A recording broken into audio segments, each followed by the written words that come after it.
Tu ne supportes pas son odeur parce que dans le domaine de l'amour, il y a aussi l'attraction des odeurs. Vous savez ça? Vous savez ça? C'est un principe naturel. C'est ce qui fait qu'en une période précise, dans les animaux, il y a une période d'ovulation, de fécondation, où les mâles sont attirés par les femelles parce qu'elles dégagent une certaine odeur, ou même les femelles s'approchent des mâles parce que les mâles aussi dégagent une certaine odeur. Et dans le domaine de l'attraction sexuelle et du mariage, il y a aussi le mariage par les odeurs, oui. Tu peux aimer quelqu'un de très très loin. Le jour qu'il s'approche de toi, vous causez quelque temps et puis tu ne l'aimes plus, c'est son odeur qui t'a pas plu. Ouais. L'odeur a une très grande place dans l'amour. Et des fois, la répulsion d'une odeur peut être une répulsion génétique. Oyo makila na bino isimbate. Déjà solo et boyani. Et que l'accès que vous avez complication atanako bota. Oui, solo. Si là pendant le culte là, il y a un frère qui est à côté de toi, tu supportes pas son odeur et puis il te dit ma soeur, je vais t'épouser. Fais très attention. Parce que cette odeur, tu ne viens que de la sentir pendant 1 heure. Maintenant, si tu dors avec lui pendant 8 heures. Et maintenant, vos draps ont son odeur. Et les essuie. Hey, ça c'est rien. Vous qui voulez vous marier, welcome.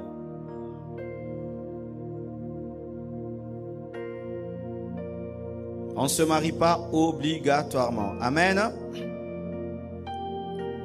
Un autre verset. La Bible nous dit que lorsque le serviteur est allé, Abraham lui a donné ses biens. Amen. Parce qu'Abraham était un homme riche, il lui a donné des chameaux, il lui a donné de l'or, il lui a donné des bijoux. Parce qu'il voulait que lorsque son serviteur irait, qu'on connaisse à qui ils ont affaire. À qui ils ont affaire et dans quelles conditions leur enfant sera. Pour dire que votre fille ne va pas souffrir, votre fille aura le minimum, parce que si déjà mon serviteur, rien que pour aller demander la main de votre fille, peut venir avec des chameaux, alors il y a des chameaux et des chameaux et des chameaux. Amen. Ça veut dire ceci, il y a une très grande place du matériel dans le mariage. On voit un mariage, mais directement on commence à parler des chameaux. Amen. Souvent nous dans l'église, on aime tellement être spirituel et quand on veut parler du matériel dans le mariage, on dit non, pasteur, là, tu es matérialiste, tu pousses les sœurs à être matérialistes et tout. Mais c'est le premier passage, vraiment, tout un chapitre sur le mariage et déjà on commence à parler des chameaux. C'est pas moi. On parle des chameaux. On parle des biens. Mes frères, voici. Avant d'aimer, remplis ta poche. Cherche les chameaux. Amen. Des fois, vous êtes trop pressé de dire je t'aime au lieu d'être pressé de chercher l'argent. C'est pourquoi ça vous complique la vie. Voici. Tu as 20 ans, tu commences déjà les je t'aime. Quand est-ce que tu seras concentré pour chercher l'argent? Aussi, tu veux devenir un grand homme d'affaires. Tu commences déjà les je t'aime à 20 ans. Ton fonds de commerce là, ça va finir dans les parfums et dans les restos. Voici encore. Je peux vous parler? Vous savez, nous les hommes, des fois, on est complexés quand on n'a pas d'argent. Tu es déjà allé aimer une femme et pendant que tu es en train de l'aimer aussi, un pilote passe par là pour lui la saluer. Ce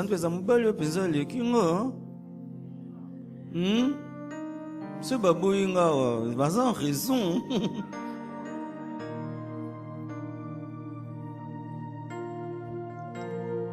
Toi, tu viens la voir à pied, l'autre vient la voir en voiture. Ezabitumba solo de quoi? Le jour de son anniversaire, toi, tu amènes un parfum de $10. L'autre, il amène une montre de $300. Maintenant, ton cadeau, on met ça là, mais la montre la porte directement. Lokuta?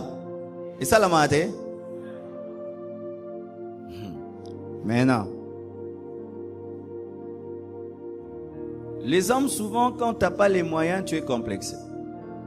Et souvent, quand on n'a pas les moyens, on se contente des fois d'épouser une femme qui n'est pas vraiment la femme qu'on cherche parce qu'on se dit, au moins elle peut m'accepter. Mais tu n'es pas une pierre, Dieu te bénira. Et un jour, tu deviendras ce que tu dois devenir. Maintenant, la femme ne concorde plus à ton goût parce que tu t'étais limité, parce que tu étais complexé, au lieu d'attendre que tu puisses monter pour faire le choix à ton goût. À moins que tu sois un grand parleur. Vous savez les parleurs? Ah, c'est un lourd au monde d'imiso.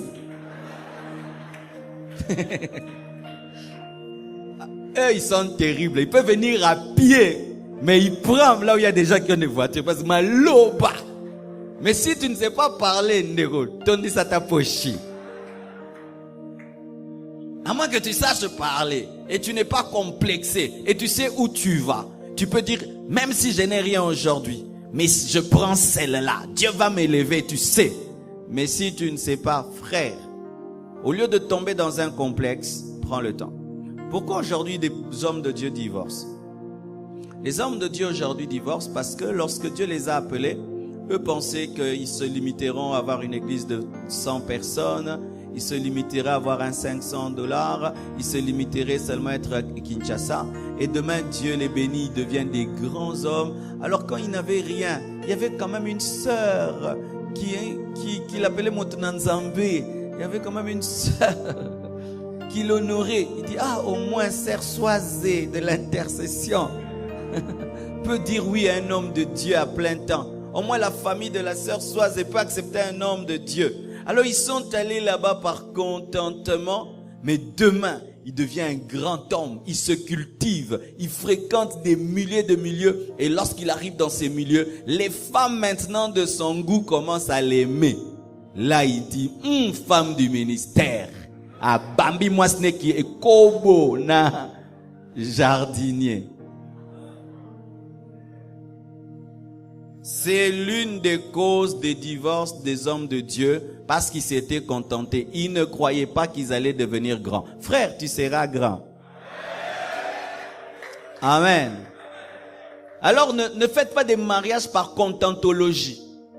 Épouse la femme que tu veux. Et comment? Quand tu veux te marier, prends la femme ou l'homme que tu veux épouser, tu le projettes dans le futur, tu sens s'il va tenir. Je te donne un exemple. Quand tu épouses quelqu'un par contentement, c'est qu'il ne répond pas à ta destinée. Alors, il peut être le conjoint du présent et ne peut pas être le conjoint du futur. Alors, tu le regardes dans la gloire, tu trouves que dans la gloire qui bouchenzi trop. Je donne un exemple. Tu es professeur à l'école et tu épouses une fille qui n'a pas de manière. C'est pas connu, c'est pas vu. Elle te fait ses impolitesses à la maison. Mais quand tu deviens le ministre de l'enseignement, c'est amplifié et ça va t'humilier. C'est pourquoi on n'épouse pas quelqu'un dans le présent. On l'épouse aussi dans le futur. Si la personne ne tiendra pas dans le futur, ne l'épouse pas dans le présent, elle va gâcher le futur. Ah oui. Quand tu aimes quelqu'un, prends la personne, projette-la dans le futur. Et si tu sens qu'elle ne va pas tenir, laisse tomber. Ah oui. Tu sais que tu seras dans la gloire. Tu dis, cet homme va-t-il supporter la gloire? Cette femme va-t-elle supporter la gloire? Elle ne va pas supporter, tu laisses tomber.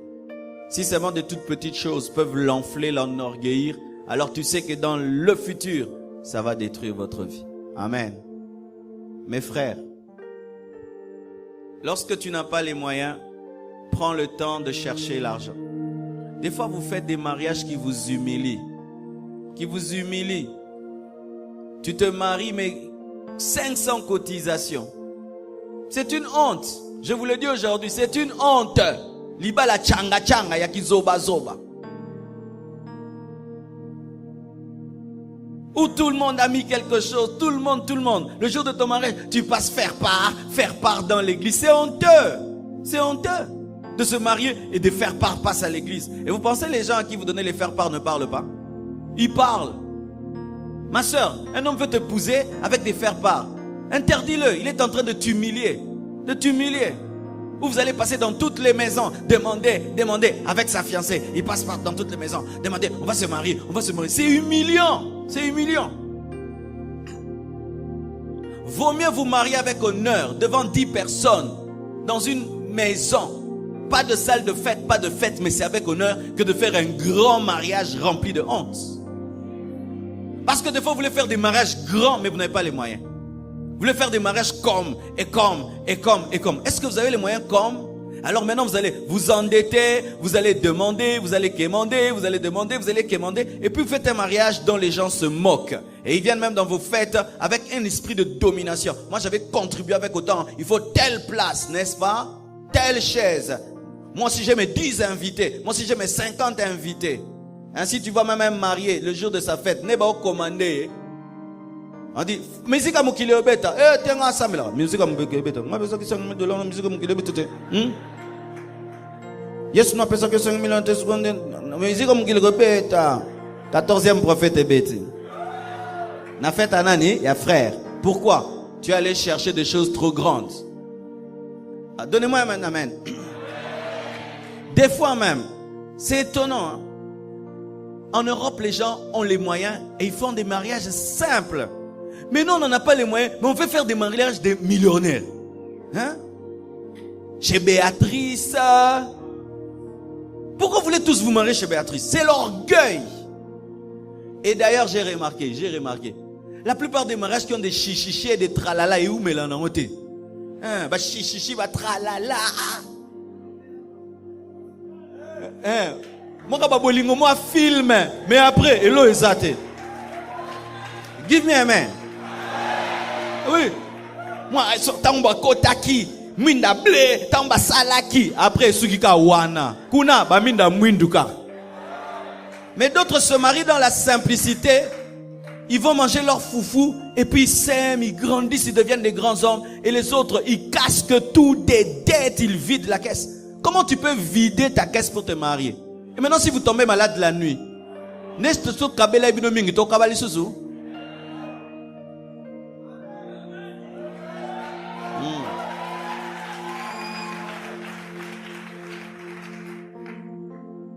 la prédote coûte combien?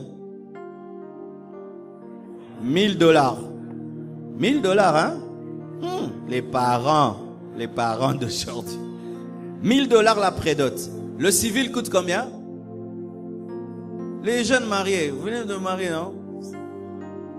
Mais avec les dépenses, la robe, nanana, nanana.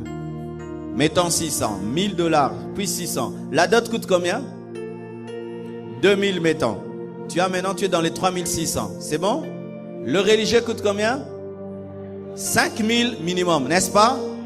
Oui. Au moins 5000. Au moins. Si une bonne salle de fête, louer les voitures, changer 2 fois, 3 fois. Peut-être pour changer un peu pour un Ça te fait combien? 8600 au moins pour te marier. C'est un fonds de commerce. Au PCA, Moutamaël à Bonginavi. Écoutez-moi mes frères. Vous m'écoutez? Comme tu ne peux pas trop discuter la prédote parce que ça ne dépend pas de toi, tu te bats, tu trouves la prédote. Comme tu ne peux pas trop discuter la dot, tu donnes la dot. Comme tu ne peux pas trop discuter mariage civil, tu donnes. Mais pour ce qui est de ton mariage religieux, ça dépend de toi. Faites le mariage religieux de vos moyens. Et si vous n'avez pas les moyens de vous tuer en 1000 morceaux pour un mariage, venez ici, on vous bénit, vous rentrez à la maison.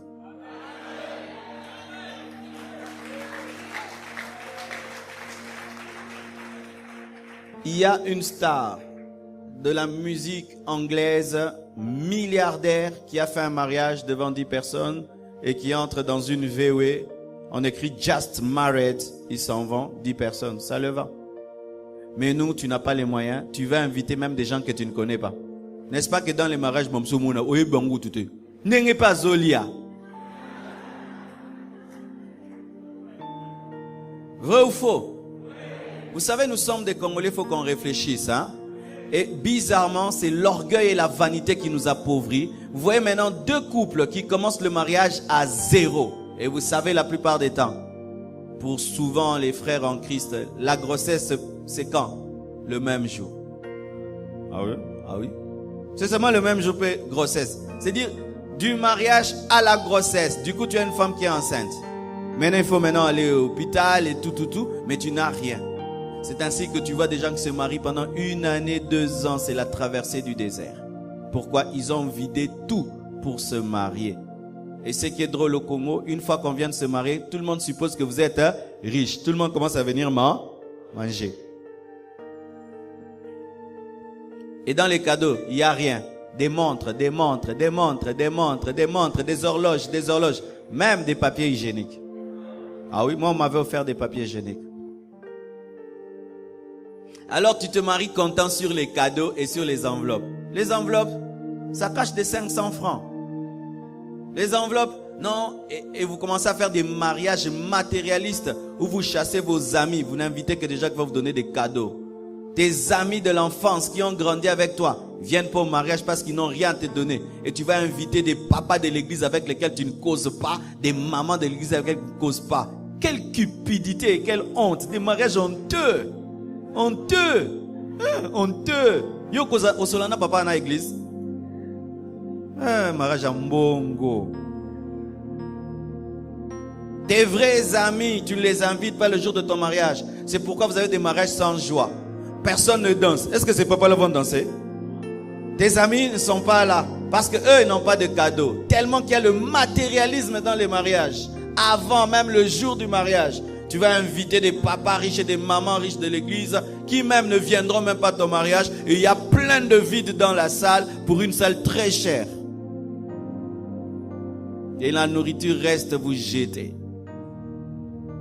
Il faut beaucoup réfléchir sur sa culture, bien-aimée, pour ne pas tomber dans des erreurs. Et surtout, ne vous endettez jamais pour vous marier. C'est une grande bêtise. Parce qu'après le mariage, les gens vont venir vous déranger. Amen. On parle des chameaux. Amen. Hein? On parle des chameaux. Un équilibre. Je ne dis pas qu'il faut être riche pour se marier. Mais je dis ceci. Si tu veux te marier, mon frère, aie ta maison. Amen. Tu habites chez toi. Comment toi tu vas lui dire à une fille je t'aime chez vous? Tu vas l'amener où? Maintenant quand elle ira dire à ses parents quelqu'un veut m'épouser, on va lui poser la question. Il habite où? Chez eux. Chez eux. Il faudrait que tu aies ton adresse, que tu aies un lit, que tu aies au moins même 2 chaises, une table, 2 assiettes. Toi, tu n'as même pas des assiettes. Tu n'as même pas une maison. Tu n'as même pas une adresse, mais tu penses déjà au mariage. Et qu'est-ce qui se passe? Vous commencez à chercher les maisons pendant le mariage. Vraiment, vous faites des choses, hein? C'est pourquoi vous avez des mariages de stress. De stress. Trouve une maison. Et c'est des fois vous les femmes qui ne corrigez pas les hommes. Vous dites oui en désordre. Quelqu'un qui dit je vais t'épouser, tu dis tu habites où? Oh, amana si ma parle na bisa tu ngala ma guerite. Ba vie bazali boso ngwa. Et tu acceptes un mariage où tu es dans la même maison que ta belle famille, mais ils vont vous embrouiller dans votre couple. Ils vont vous embrouiller, vous n'allez pas vivre comme des nouveaux couples. Trouve une maison, trouve un travail. Si tu n'es pas engagé dans une société, fais des affaires. Et pas des affaires spirituelles qu'on ne voit pas. Tu travailles, j'ai fait des affaires. Quelles affaires? Affaires. Affaires. Quelle affaire? Affaires. Où? Affaires. Il fait quoi dans la vie? Affaires. Amen. Les chameaux, on les voyait. C'était pas des chameaux invisibles. Amen. C'était des vrais chameaux. Et vous faites des fois rêver les filles. Tu vois là, quand je vais finir mes études, et puis je vais travailler Vodacom. Vodacom, tu as fait une alliance avec Vodacom pour qu'on n'engage que toi dans la vie. Trouve d'abord ce boulot là. Non, quand je termine, et maintenant vous épousez des hommes sur base des projets. Et mais le projet, il peut faire 20 ans sans s'accomplir, hein. Projet minene. Toi, tu épouses un homme pour des projets minés. Même les fous ont des projets. Amen, hein? Je peux te dire quelque chose? Quand tu aimes une femme et tu n'as pas les moyens, on peut te l'arracher facilement. Mais beaucoup de gens qui n'ont pas l'argent, on a épousé leur femme même 3-4 fois au Zobunda quand même.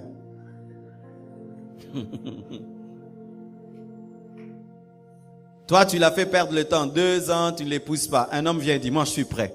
Moi, je suis prêt. Moi, je t'aime, je suis prêt. J'ai chez moi, je travaille, je suis prêt. Je suis prêt. La femme va réfléchir, elle va partir. Tu vas pleurer, mais elle est partie. Alors, si tu veux t'éviter des blessures intérieures, cherche d'abord l'argent. Voici un secret. Lorsque tu n'as pas l'argent et puis ton cœur commence à aimer quelqu'un,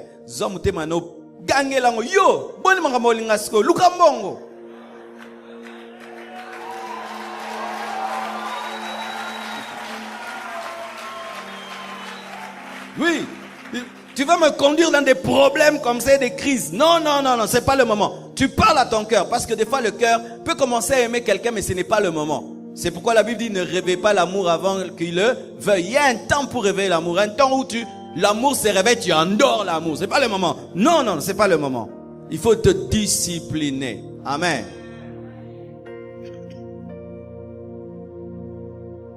Ne faites pas un mariage, vous comptez sur le chameau de quelqu'un d'autre parce que vous ne savez pas ce qui arrive. Oh non, tel est riche dans ma famille, tel est riche, tel est riche, tel est riche. Le jour-là, ils t'aident pas, ils te soutiennent pas. Il y a des gens qui se marient avec la colère familiale.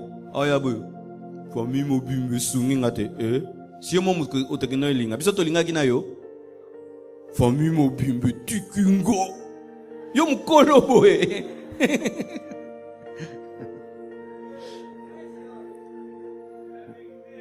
Il est en train de donner la dot fâchée. Na doto mutumoto a contribué à qui? Mais oui, mututa a contribué pour ça libalana. Donc on a trop l'esprit que les gens doivent contribuer. Non, c'est ton mariage. C'est ton mariage. Tout le monde peut dire non, on n'a rien. C'est toi qui veux te marier, alors bats-toi. Ils ont raison, c'est toi qui veux.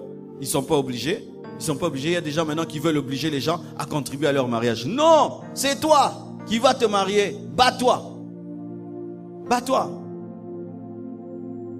Et moi, je bénis Dieu le fait que je suis né de la famille. Tu vas demander à qui? Il n'y a personne en haut. Alors tu te bats. Et on te respecte. On voit que c'est un enfant. Mais tout ce qu'on est en train de donner là, c'est lui qui a donné. C'est un enfant, mais c'est lui qui a payé cette salle. C'est un enfant, c'est tout ça. C'est un enfant, mais après le mariage, il a déjà une maison. C'est un enfant. Quand il aura son premier enfant, il ne demande à personne. C'est un enfant, mais ça fait qu'en peu de temps, tu as un jeune couple, mais tu as le respect dans la famille. Mais quand tu as un jeune couple qui commence dans des faiblesses, on ne te donnera pas le respect. Le respect, ça se mérite. Faites-vous respecter en étant au maximum autonome. Et on aide facilement quelqu'un qui s'est déjà battu. Il arrive à un niveau, on dit non, prends, tu es un homme. Amen. Hein? Là même les gens commencent à t'aider parce que tu as déjà fait tellement d'efforts. Mais quand dès le départ, ta fondation, ce sont les autres. Non, que la finition soit les autres. Amen. Hein? Ou maintenant, non, moi maintenant je m'occupe de ceci. Moi je vais louer la voiture, moi je vais ceci. Mais la base, c'est toi. Tu as fait montre de responsabilité. Amen.